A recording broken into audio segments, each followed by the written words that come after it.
Does he not understand this is the best healthcare system in the world, the best cost things? The American people, because of our exceptionalism, expect the best. I'm not saying there aren't efficiencies and savings to be made here, but I'm getting sick and tired of being compared. Nobody leaves this country for health care. Nobody takes their kids anywhere. They don't take them to Cuba.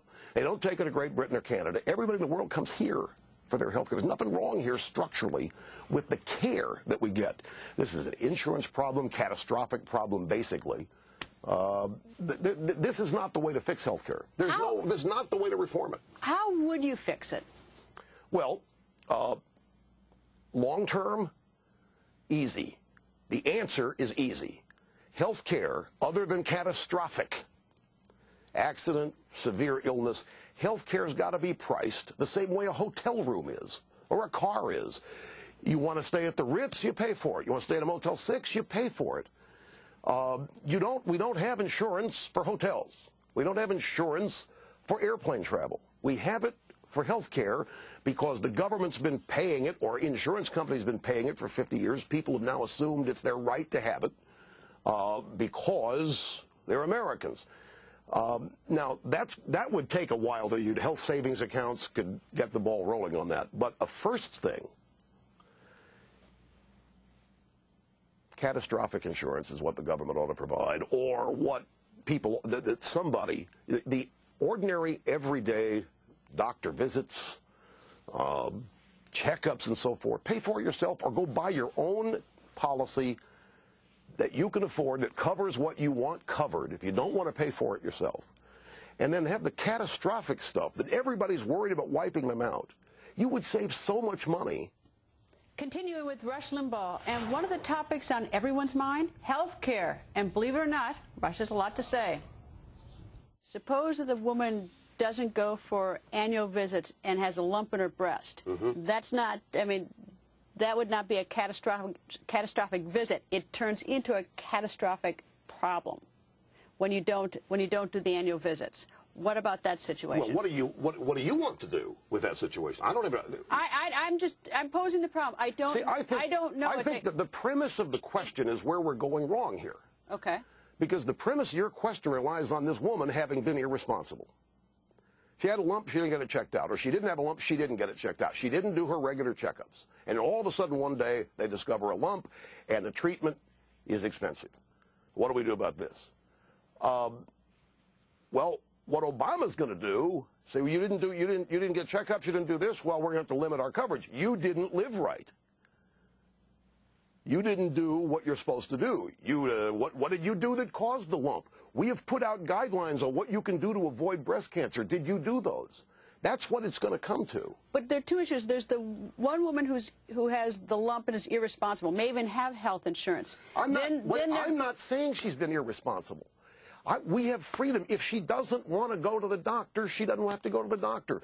But why should everybody else have to pay for her? I understand that, but there are some people who will make an election not to go to a doctor. Yeah. There are some people who simply cannot afford to go to the doctor, and it becomes catastrophic, and then it is enormously expensive for whoever. I think there is a myth in this country about all the people who don't get medical treatment. I think that's part of the sales pitch here.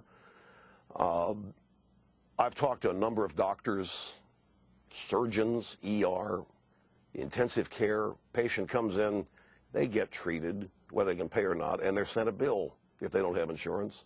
And they make arrangements in the hospital to pay it off over time, and if they don't, then the car repossessors head out, take the car, what have you.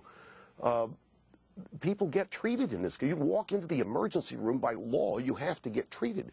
People get health care in this country, whether they have insurance or not. We have the best health care system in the world. We don't need to start making giant fixes based on assumptions that there's a whole bunch of people getting sick and not being treated. It's not the case. So, in your view, we don't need to fix that. There's nothing to be fixed in the health care system from the government standpoint. Well, we don't need an overhaul. And we certainly don't need Obama's reforms. We don't need the government running health care. We don't need the government telling doctors what specialty they're going to go into. We don't How are you going to insure 47 million people and cover them with no new doctors? And he's putting squeezes on doctors. He's going to squeeze doctor fees and so on. Obama's plan's not about health care. It is about control. Obama's plan is about reorienting the American society and the American private sector. It is the single one thing that government could then have control over every aspect of our lives and our behavior. Now, so I gave you an answer. Deal with catastrophic. That's what scares everybody. Look at if getting health care coverage for people, Greta, was so important. I ran some numbers. 12 million people in this country. So the number that I found literally are too poor to have insurance at all, and they're unemployed and so forth. For $29 billion, you could cover those 12 million people for a year. We just spent $700, $800 billion in a stimulus. Now, if health care is so important, and these people without health insurance, without coverage, so important, why not 29, 30 billion in the stimulus money to insure them? Why $1 trillion to take everybody out of their current plans, enroll them in a public option that no government official will be part of? Well, that may be more cost effective if you insure the 47 million. If we did that. But not all those 47. Some of them are illegal aliens. Well, some whatever. of them I don't. picked the big number. I picked the umbrella number. Okay, fine. Do that. But we could have. 12 million people who don't have insurance could today have it if just $30 billion of stimulus money had been spent on it. This is not about insuring people. I know this sounds radical itself. I got to tell you another truth. Obama said last night, I don't have to worry about health care. Best health care program. This is not about me. It's not about play. It's all about him. Every aspect of his administration is about him. The press cover it as though it's about him. He talks about all the great plans that the elected officials have, members of Congress, the Senate, himself. And it's true, they do. They have a smorgasbord of health care plans they can choose from, all paid for by the taxpayers. Do you know not one of them is government run? Every health care plan a senator chooses or a congressman chooses is run by a private sector insurance company. Government does not run their health care. And they're not going to opt out of that and join us in the public option. It isn't going to be any good. Here's one for you. I read this on the internet yesterday at theamericanthinker.com. Under Obama's plan, would Ted Kennedy have gotten the treatment for his brain tumor that he was able to get because of his own private insurance and his private wealth? Meaning he would not under a government plan? Obviously not. Obama has said as much in the ABC special. Well, when if it costs too much and they're end of life, give them a pill, give them a pain pill. Loop them out so they don't know what's happening, they don't feel the pain of their disease.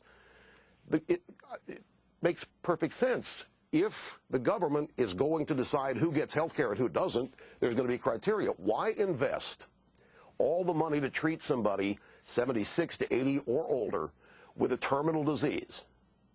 The government's going to say it's not worth our investment.